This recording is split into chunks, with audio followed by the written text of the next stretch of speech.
Hello, अस्सलाम वालेकुम। अच्छा, इस वीक आपका है लेक्चर नंबर 21, 22 और 23। ठीक है, तो आज हमने कवर करना है लेक्चर नंबर 21 और 22। अब इसमें हम क्या करेंगे,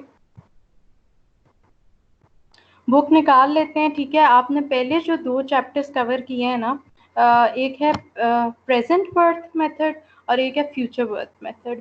अब हम थर्ड मेथड करेंगे जिसका नाम है एनुअल इक्विवेलेंट मेथड। ठीक है, और ये सारे मेथड्स क्यों हैं? जब आपने ऑल्टरनेटिव्स कंपेयर करने होते हैं आपस में कि आप कौन सा चूज करो, बेस्ट ऑल्टरनेटिव क्या है। ठीक है, तो आज का जो लेक्चर है उसका हम निकाल लेते हैं पेज 77 ये। ठीक है, इससे पहले आपने प्रेजेंट वर्ड और फ्यूचर वर्ड किया, अब हम इक्विवेलेंट मेथड करेंगे, एनुअल इक्विवेलेंट।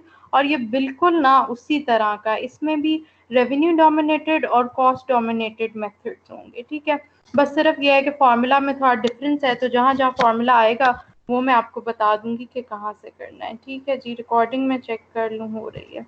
अच्छा, एनुअल इक्विवेलेंट मेथड क्या है? पहले तो आपको पता है कि क्या है। ठीक है, एनुअल इक्विवेलेंट आप देख चुके हो, ए को कहते हैं, होता क्या है, कैसे होता है, ये सब आपको पता है। ठीक है, फिर आपको इस तरह की भी चीजें पता है कि पी में से ए कैसे निकलता है, एफ में से ए कैसे। ठीक है, वो हमने देखे हुए फॉर्मूलाज, जो पिछले हमने जब इंटरेस्ट फॉर्मूलाज किए थे तब चेक किया था। ठीक है, तो वो मैं साथ साथ ना आपको पेज पीछे लेके जाती रहूंगी और बताती रहूंगी कि हमने कहाँ पीछे यूज किया था, ताकि एक ना आपको समझ आती रहे, लिंक बनता रहे। अच्छा जी, एनुअल इक्विवेलेंट मेथड में क्या है, इंट्रोडक्शन स्टार्ट करते हैं। In the annual equivalent method of comparison, first the annual equivalent cost और द रेवेन्यू। अब देखो, एनुअल इक्विवेलेंट रेवेन्यू भी हो सकता है, ठीक है, और एनुअल इक्विवेलेंट कॉस्ट भी हो सकती है। तो first the annual equivalent cost of the revenue of each alternative will be computed. पहले हम निकाल लेंगे उनकी हर ऑल्टरनेटिव की एनुअल इक्विवेलेंट कॉस्ट या एनुअल इक्विवेलेंट रेवेन्यू। कैसे निकालेंगे, क्या करेंगे, वो सब आगे आएगा। ठीक है, then the alternative with the maximum annual revenue, ठीक है, in the case of revenue based comparison। अब जब हम revenue based comparison कर रहे हैं तो हमें annual equivalent revenue की वैल्यू क्या चाहिए, maximum। ठीक है, और with the minimum annual equivalent cost in the case of cost based comparison।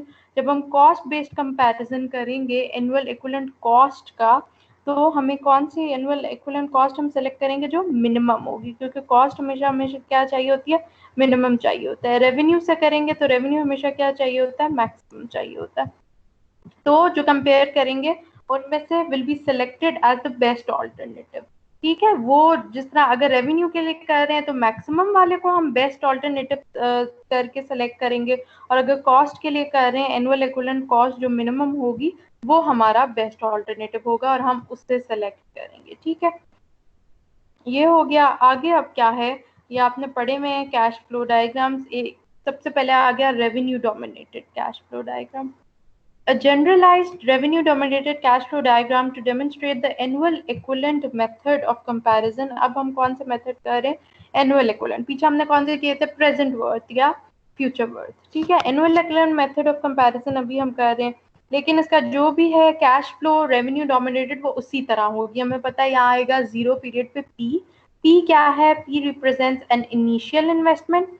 ठीक है, बाकी सब आर्स क्या है, रेवेन्यूज हैं। ये देखो हम रेवेन्यू डोमिनेटेड कर रहे हैं तो इधर क्या आएगा, रेवेन्यूज आएंगे, कॉस्ट नहीं आएंगी। ठीक है, आर जे क्या है आपका, जेथ ईयर के लिए ये लिखा हुआ है, जेथ ईयर के लिए क्या है, जो नेट रेवेन्यू होता है।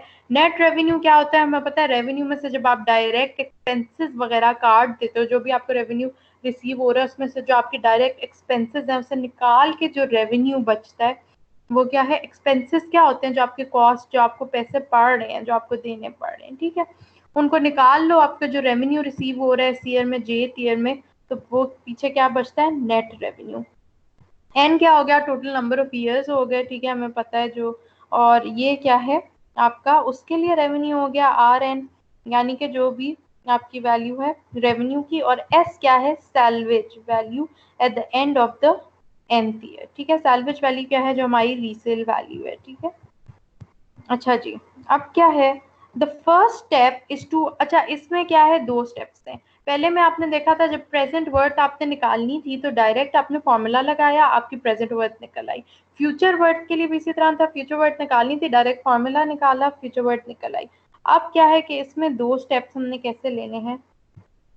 The first step is to find the net present worth of the cash flow diagram using the following expression। ठीक है, एक दफा मैं आपको ना पीछे का भी दिखा दूं ताकि थोड़ा ना कंपैरिजन हो जाए, आपको समझ लगती रहे कि कैसे हुआ है। ठीक है, जो मेन था ना फॉर्मूला उस पे चले जाते हैं, ये इसका कर लेते हैं। ठीक है, ये देखो इसमें मैं बता रही हूँ कि जिस तरह फ्यूचर वर्थ निकालनी थी तो आपने क्या किया, ये फ्यूचर वर्थ का फॉर्मूला था, ये यूज किया।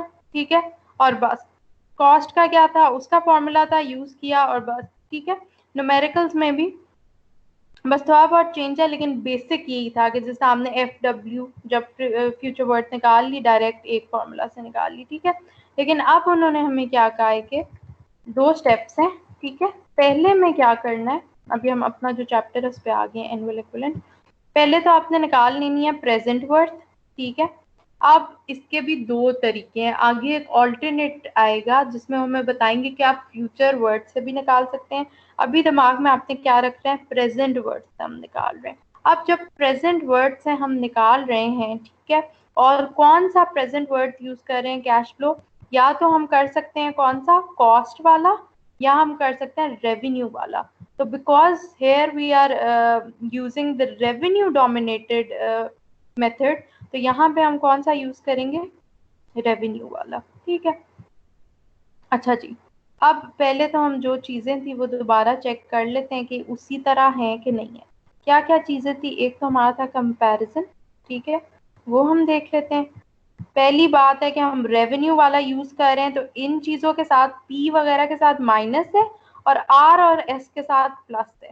तो हम देख लेते हैं, रेवेन्यू वाला हम यूज कर रहे हैं। ठीक है, तो क्या है हमारा, ये रेवेन्यू वाले के साथ क्या होता है कि एस और आर के साथ प्लस ही होता है और पी के साथ हम क्या करते हैं, माइनस लगाते हैं। तो यहाँ पे एस से ही है। ठीक है, इसका मतलब है ये वही फॉर्मूला है। मैंने आपको दोबारा इसलिए बता दिया कि आप एक दफा जौन सा कंपैरिजन जब कर रहे हो या फॉर्मूला लिख रहे हो तो आपको समझ आती रहे कि वही यूज हो रहा है नहीं हो रहा।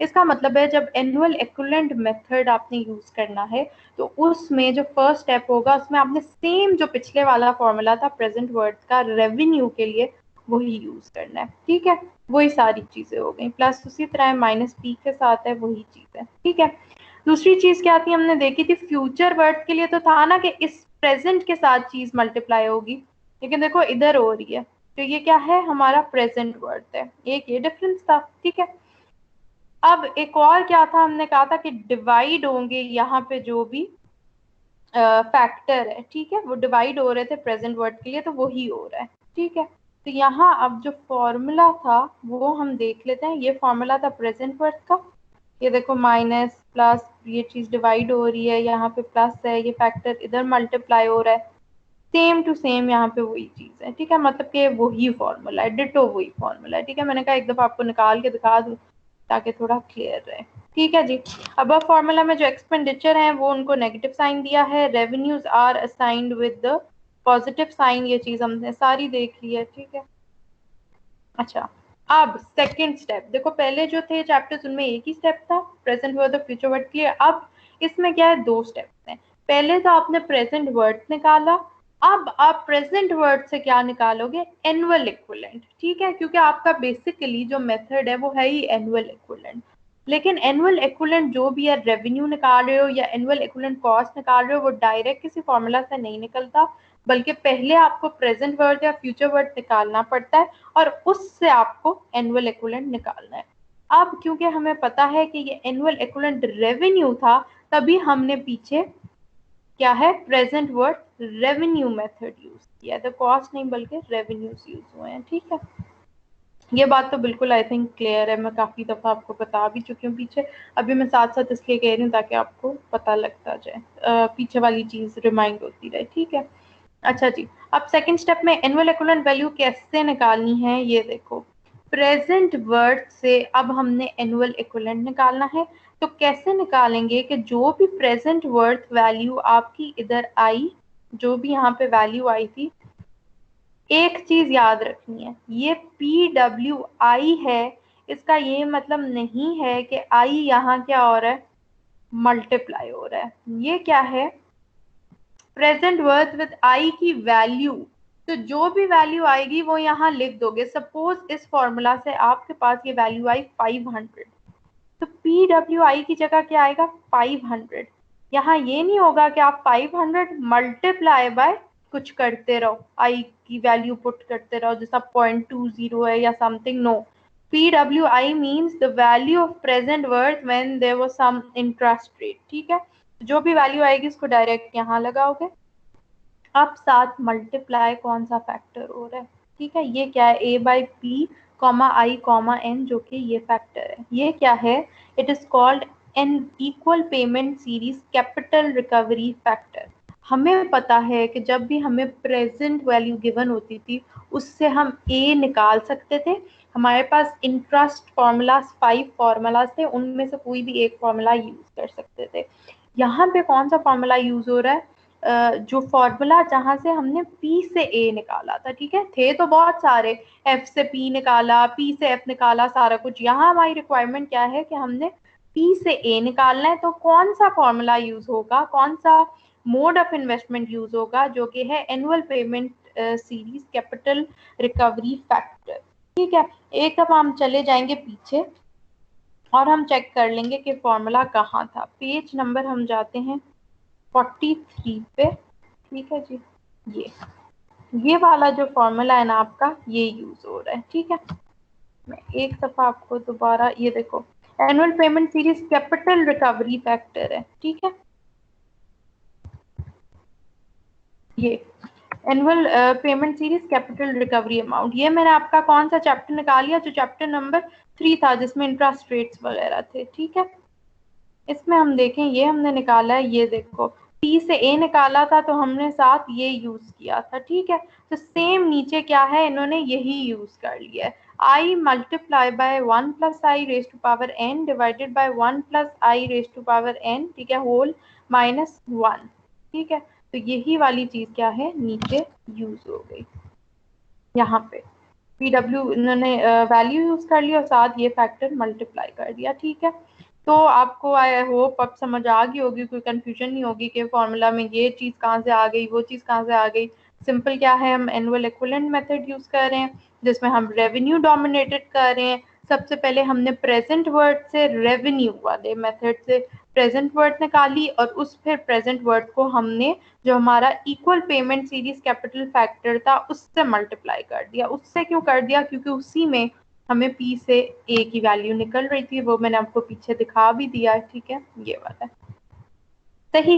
तो इस तरह आपका अब क्या आ गया, अब आपने क्या करना है कि सारे ऑल्टरनेटिव्स के आपने एनुअल इक्विवेलेंट रेवेन्यूज निकालने हैं और उनको कंपेयर करना है। और वो कैसे निकालने हैं, स्टेप 1 भी मैंने आपको बता दिया, और ये वाला जो है आपका स्टेप 2 भी हो गया। ठीक है, if we have some more alternatives which are to be compared with this alternative, then a corresponding annual equivalent revenues are to be computed and compared। 6 suppose आपके पास ऑल्टरनेटिव्स हैं, जो 3 है, ठीक है, कि हमने 2 3 का किया हुआ, 3 है आपके पास। ठीक है, कौन सा है ऑल्टरनेटिव्स। ठीक है, उन तीनों का आप एनुअल इक्विवेलेंट निकालोगे। कैसे निकालोगे, इन 2 स्टेप्स से निकालोगे और उनको आपस में कंपेयर करोगे। ठीक है, प्रेजेंट वर्ड या फ्यूचर वर्ड को नहीं करोगे, बल्कि हमारा क्योंकि टॉपिक एनुअल इक्विवेलेंट का कंपैरिजन है, तो हम उनकी एनुअल इक्विवेलेंट वैल्यूज को कंपेयर करेंगे। फाइनली वी नो के ऑल्टरनेटिव जिसका मैक्सिमम एनुअल इक्विवेलेंट रेवेन्यू होगा वो सिलेक्ट होगा, और which should be selected as the best alternative। the cost की बात क्यों नहीं हुई, क्योंकि ये cost dominated अभी हम देखेंगे। फिर उसमें क्या होगा cost dominated में, कि जिसकी minimum annual equivalent cost होगी वो select होगा। ठीक है, ये बात हमने याद रखनी है, रेवेन्यू का मैक्सिमम और कॉस्ट वाला, ठीक है, उसका क्या होगा, मिनिमम। ये चीज आपको पता ही होगी अब तक। ठीक है, अच्छा जी, एक दफा मैं आपका ये चेक कर लूँ। ठीक है जी, अच्छा, अब क्या आ जाता है, cost dominated cash flow diagram. इसमें क्या है, a generalized cost dominated cash flow diagram to demonstrate the annual equivalent method। कोई डिफरेंस नहीं है, बिल्कुल सेम वही चीज है। ठीक है, बस सिर्फ ये है कि आपको 2 स्टेप्स लाजमी करने हैं। सिर्फ यही स्टेप नहीं करना जो हमने प्रेजेंट वर्ड में पढ़ा था, क्योंकि अभी हमने ए निकालना है, तो आप दूसरा स्टेप भी करोगे। ठीक है, और वो क्या होगा, इसमें डिफरेंस क्या है रेवेन्यू वाले में और कॉस्ट में, सिंपल क्या है, इधर कॉस्ट वगैरह आ जाएगी। ठीक है, बाकी उसी तरह है, पी आपका इनिशियल इन्वेस्टमेंट है, सी वगैरह आपकी कॉस्ट है, सी जो आपकी जो है वो इसको क्या कॉस्ट कहते हैं, जो आपकी नेट कॉस्ट वगैरह है वो हो गई। ठीक है, net cost of operation and maintenance. ठीक है, और एस आपकी क्या है, सैल्वेज वैल्यू होगी। एन क्या है, जो टोटल ईयर्स होंगे। स्टेप 1 क्या है कि present worth of cash flow diagram. ठीक है, ये देखो, अब डिफरेंस क्या है कि हम कॉस्ट मेथड से कर रहे हैं, तो हम देख लेते हैं पी और सी वगैरह के साथ प्लस आएगा और एस के साथ माइनस आएगा। ये देखो वही चीज है, पी और सी के साथ प्लस है सारे सी के साथ, और एस के साथ क्या है, माइनस है। ठीक है, एस वगैरह के साथ माइनस है कॉस्ट के लिए, क्योंकि अब हम कॉस्ट डोमिनेटेड कर रहे हैं। वही फिर बिल्कुल प्रेजेंट वर्ड का सेम टू सेम फॉर्मूला है। ठीक है, बस सिर्फ क्या डिफरेंसेस हैं, ये वाले प्लस माइनस वाले, क्योंकि अब हम रेवेन्यू डोमिनेटेड नहीं बल्कि कॉस्ट डोमिनेटेड कर रहे हैं। ठीक है, अच्छा जी, इसके बाद क्या है कि in the above formula each expenditure is assigned with positive and salvage value with negative। अब ये बात देख लो, कोई एमसीक्यूज वगैरह में आए, जो कॉस्ट होती है एक्सपेंडिचर होता है वो एक ही चीज है। ठीक है, तो आपकी कॉस्ट या प्रेजेंट वैल्यू सारे आपके क्या है, आपके एक्सपेंडिचर्स हैं, जो पैसे आप लगा रहे हो, ठीक है, स्पेंड कर रहे हो, इन सब के साथ पॉजिटिव साइन है, और जो सैल्वेज वैल्यू है उनके साथ क्या है, नेगेटिव साइन। ठीक है, ये हो गया वो नेगेटिव।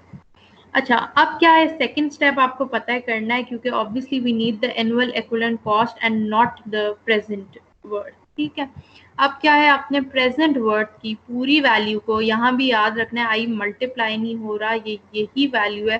सपोज ये 200 है, तो यहाँ पूरा 200 आएगा, यहाँ ये मल्टीप्लाई आई नहीं है, इसका मतलब है प्रेजेंट वर्ड इस वाले आई जब था तो प्रेजेंट वर्ड क्या थी, जब इंटरेस्ट रेट ये था। ठीक है, इसके साथ क्या इन्होंने मल्टीप्लाई कर दिया, ये। ठीक है, अब ये क्या है, हमारा वही equal payment series capital recovery factor जो कि हमने इधर यूज किया। ठीक है, ये मैंने आपको पिछले चैप्टर में निकाल के बता दिया, अब नहीं बताऊंगी, क्योंकि अभी मैंने आपको ये पीछे से निकाल के दिखाया कि कौन सा फॉर्मूला है। ठीक है, तो ये हमने जब प्रेजेंट वर्ड से ए निकालना है तो ये फॉर्मूला यूज करना है। ठीक, तो ये हमारा कैपिटल रिकवरी फैक्टर हो गया। अब जी यहाँ पे हमने करना क्या है, बस डिफरेंस क्या है कि हमें पता है कि अब इस बार हमने कॉस्ट डोमिनेटेड मेथड यूज किया है, तो प्रेजेंट वर्ड का जो फॉर्मूला है वो हम कॉस्ट वाला यूज करेंगे, रेवेन्यू वाला नहीं करेंगे। अगली बात क्या होगी, जब हम ए निकालेंगे डिफरेंट डिफरेंट ऑल्टरनेटिव्स के, उनको आपस में कंपेयर करेंगे, तो हम वो वाला ए सेलेक्ट करेंगे जिसकी वैल्यू क्या होगी, मिनिमम होगी, क्योंकि हमने कॉस्ट मेथड हर जगह कॉस्ट यूज की है, तो कॉस्ट हमें मिनिमम चाहिए होती है, तो ए भी हम क्या करेंगे, वो वाला सेलेक्ट करेंगे जो मिनिमम आएगा। ठीक है, ये चीज यहाँ लिखी हुई है, as in the previous case if we have some more alternatives which are to be compared with this alternative, the corresponding annual equivalent cost are to be computed and compared। पहले उनको निकालेंगे फिर उनको कंपेयर करेंगे। Finally जो minimum annual equivalent cost होगी, पीछे आपने देखा होगा वर्ड यूज हुआ है एनुअल इक्विवेलेंट रेवेन्यू, यहाँ क्या है, एनुअल इक्विवेलेंट कॉस्ट है, क्योंकि जो आपने प्रेजेंट वर्ड यूज की वो कॉस्ट मेथड से निकाली, तो वो क्या है, आप मिनिमम वाले को सेलेक्ट कर लोगे एज द बेस्ट ऑल्टरनेटिव। ठीक है, तो ये क्या है आपके पास, सिंपल, बिल्कुल सिंपल सा एक चीज हो गई। ठीक है, टॉपिक हो गया।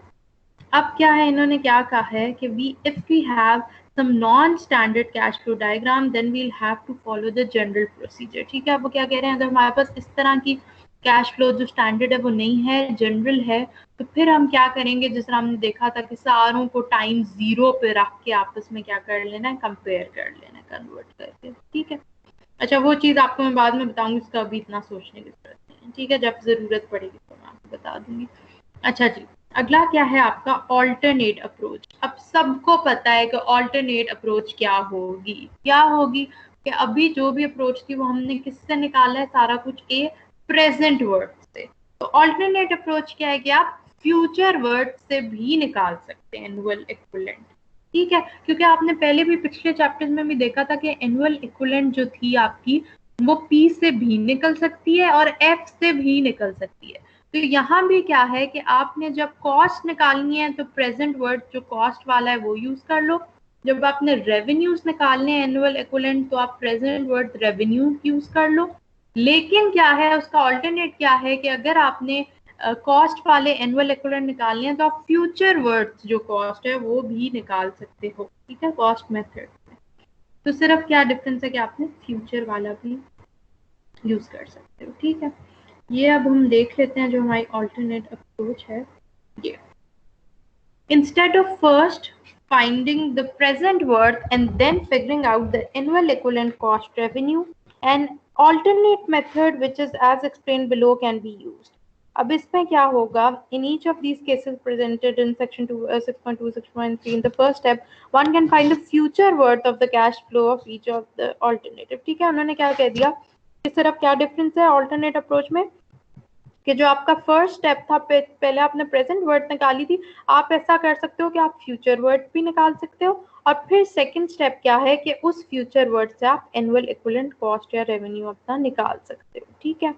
अब यहाँ कैसे निकालेंगे, अब इन्होंने पहला स्टेप नहीं बताया, वो अब आपने देख लेना है। वो क्या होगा, जो आपका फ्यूचर वर्ड का मेथड था ना, अगर आप रेवेन्यू डोमिनेटेड कर रहे हो, कॉस्ट डोमिनेटेड कर रहे हो, तो वो आपको आता है, ठीक है। पिछला जो भी हमारा था पेज नंबर क्या था हमारा 77 तो इसका था।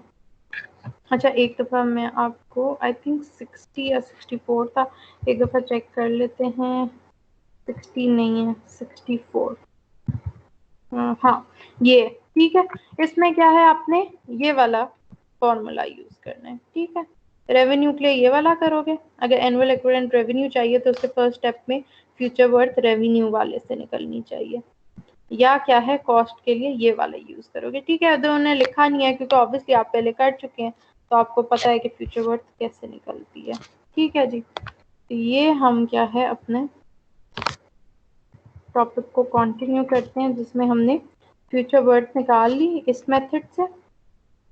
और सेकंड स्टेप क्या होगा कि फिर उस फ्यूचर वैल्यू से आपने ए निकाल लेना है। अब ये कैसे निकालना है, आपने देखा कि पीछे जो आपने यूज किया ना, वो आपने फैक्टर यूज किया equal payment series capital recovery वाला फैक्टर जो आप मल्टीप्लाई किया है। लेकिन फ्यूचर के लिए ऐसा नहीं है, जब हमने एफ से ए निकाला था तो हमने कौन सा यूज किया था factor, equal payment series sinking fund use किया था, ठीक है।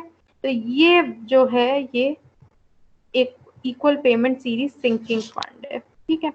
इसका पेज नंबर क्या है 40 40 पे देख लेते हैं सीरीज सिंकिंग फंड वाला जो मेथड था। ये equal payment series sinking fund, ये पीछे जो आपने मोड्स किए थे इंटरेस्ट के उसमें से मैं आपको निकाल के दिखा रही हूँ, ठीक है। ये जहां हमने एफ से ए निकालना था तो ये हमने फैक्टर देखो यूज किया है, ये equal payment series sinking fund. तो यही हमने नीचे भी यूज करना है जब हम एनुअल इक्विवेलेंट निकालेंगे, लेकिन किससे निकालेंगे, फ्यूचर वर्ड से। तो उसके साथ ये मल्टीप्लाई करेंगे, क्या मल्टीप्लाई करेंगे, I divided by 1 plus I raise to power n minus 1, ठीक है। तो मैंने कहा मैं आपको पीछे से भी निकाल के दिखा दूं ताकि आपको पता लग जाए कि हमने सारा कुछ क्या है, जो जो आगे यूज हो रहा है ये हमने किया हुआ है। Sorry page number 77। तो ये हम हमारा क्या निकल आया, ए निकल आया, ये देखो ये वाला मैंने आपको पीछे से निकाल के दिखा दिया, equal payment series sinking point जो आपका फैक्टर है, ठीक है। तो ये बिल्कुल सिंपल है, ऑल्टरनेट अप्रोच है, और इसकी जो दूसरी भी अप्रोच है वो भी बिल्कुल सिंपल है। अब जो भी इसके एग्जांपल्स है वो हम इसी के जो लेक्चर नंबर आपका ये 21 है, 22 में क्या है हम इसी चैप्टर को कवर करेंगे। ये 2 में डिवाइडेड है 2 लेक्चर्स में, ठीक है। पहले में आपने ज़्यादा देख लिया, उसकी अप्रोच देख ली कैसे निकलेगा, पीछे से आपको फॉर्मूलाज दिखा दिए, ठीक है। तो ये बिल्कुल सिंपल है, ये सारा इसलिए है कि अब जब आप नेक्स्ट लेक्चर में इसकी सारी एग्जाम्पल्स करेंगे तो आपको सारा समझ आता जाए कि क्या कहाँ से निकला है, ठीक है जी। तो ये आपका लेक्चर 21 था। 22 में अब हम करते हैं इसके न्यूमेरिकल्स वगैरह, और मैं एक दफ़ा आपका चेक कर लूँ, मैं आपको एक दफ़ा रिव्यू भी एंड में दे देती हूँ, ठीक है जी। तो यहाँ पे हम, ये हमारा चैप्टर है, ठीक है। तो ये आपको समझ आ गया होगा, मैं एक रिव्यू दे देती हूँ, इंट्रोडक्शन आपको समझ आ गई, ठीक है। बातें जो आपने याद रखनी है, जब भी आप रेवेन्यू से निकालोगे तो आप मैक्सिमम वाली सेलेक्ट करोगे वैल्यू, और जब कॉस्ट से निकालोगे तो मिनिमम वाली वैल्यू सेलेक्ट करोगे, ठीक है। जब आपने यहाँ, तो हमने ए निकालना है, तो ए डायरेक्ट नहीं निकल सकता, उसके लिए क्या है, आपने 2 स्टेप्स करना आपके लाजमी है। पहले तो प्रेजेंट वर्ड थी, आपस में उनको कंपेयर करते थे, ऑल्टरनेटिव्स की प्रेजेंट वर्ड को डायरेक्ट निकल आती थी, या फ्यूचर वर्ड्स को कंपेयर करते थे, वो डायरेक्ट निकल आती थी। यहाँ पे डायरेक्ट नहीं निकलेंगी, पहले आपने अलग से प्रेजेंट वर्ड निकालनी है, उससे फिर सेकंड स्टेप क्या है, ए निकालना है, ठीक है। या फिर ऑल्टरनेट अप्रोच क्या है कि फ्यूचर वर्ड निकाल लो और उससे ए निकाल लो। ये आपके गिवन डेटा पे डिपेंड करता है, जो भी न्यूमेरिकल का डेटा है उस पे डिपेंड करता है कि कौन सा आपने या तो प्रेजेंट वर्ड यूज करनी है या फ्यूचर वर्ड यूज करनी है, ठीक है। गिवन जो भी चीज होगी उससे फिर आप निकाल लोगे। तो वो वही बात है कि आपको डेटा से फिर सोचना है कि हम कौन सी यूज करें, गिवन क्या है, क्या क्या डेटा गिवन है, तो उससे हमारी वैल्यू आ सकेगी, ठीक है जी।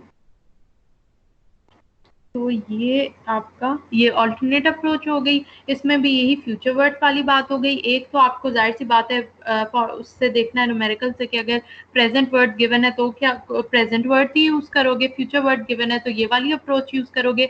और क्या चीज है कि फ्यूचर वर्ड या प्रेजेंट वर्ड कौन सी यूज करोगे, ये भी तो चीज देखनी है ना, कौन सी यूज करोगे, रेवेन्यू डोमिनेटेड करोगे आप कॉस्ट डोमिनेटेड, उनका आपस में कैसे आप कंपेयर करते हो वो सारा मैं आपको बता चुकी हूँ, ठीक है।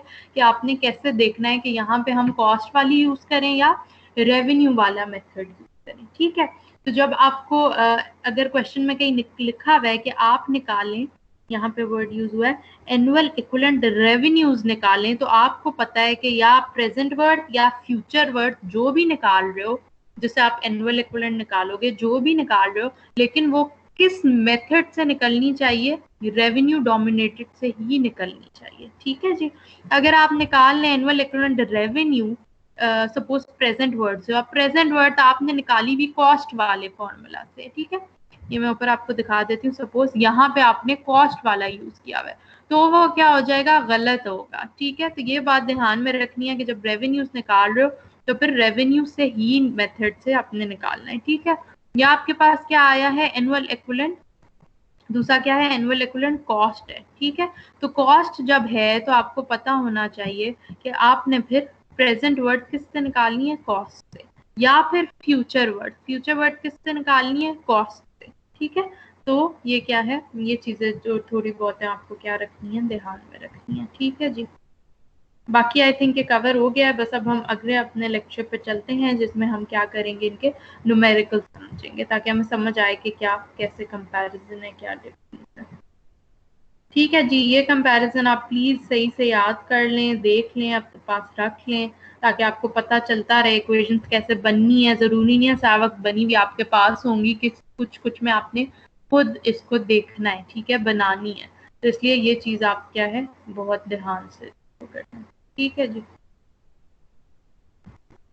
ओके जी, थैंक यू, फिर हम नेक्स्ट में मिलते हैं लेक्चर में, थैंक यू, अल्लाह हाफिज।